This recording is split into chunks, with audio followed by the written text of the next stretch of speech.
Everybody's chucking them back out in the shop. Things are hopping down here in Ida, and that is because the team and I are going to the Michigan Walleye Tour Championship next weekend after Labor Day up in Burton Mullet Lake. We're going inland finally. So that is scary as hell. It is away from our normal comfort zone. You know, we just don't have inland walleye lakes down here. Lake Erie, 15 minutes down the road. Saginaw Bay, 20 minutes, 2.5 hours up the road. Detroit River, 40 minutes up the road. Or Escanaba, 7.5 hours up the road. But that's all big water. That's all stuff I know. I haven't spent a lot of time on little smaller inland lakes. So I'm not going to be using my walleye boards very often unless I'm in like deep water and I marked some good fish down there. Hopefully they're not rainbow trout.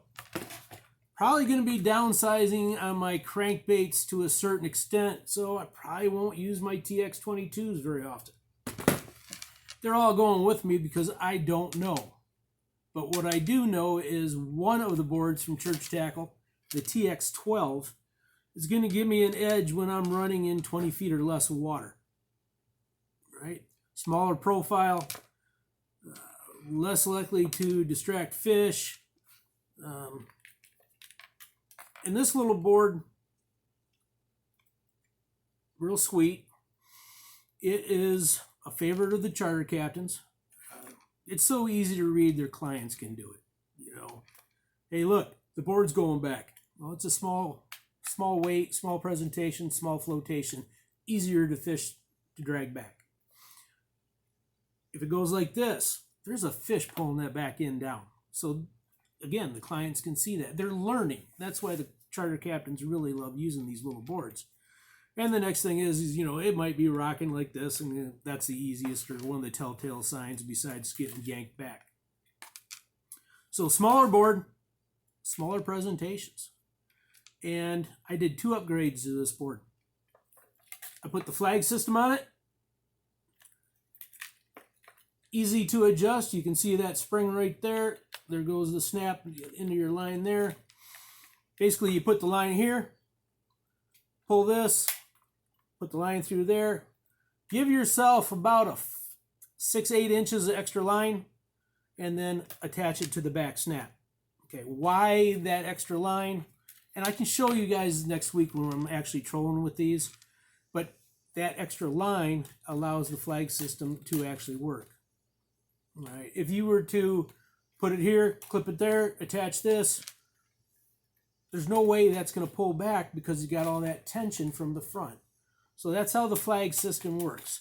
And again, I'll show you that next week when I'm out there on the lakes. You know, we're probably, you know, the initial game plan is to troll Wednesday and Thursday, find our fish, and then go back and cast over them and see if that's going to be more productive than trolling was. And if not, we'll go back and stick to trolling. You know, absolutely nothing wrong with that. Love trolling, right? Second upgrade to this little board is going to be the mini lockjaw. The line don't go nowhere, people. The only way you could lose this board if you use one of these clips is if you dropped it after you've taken it off.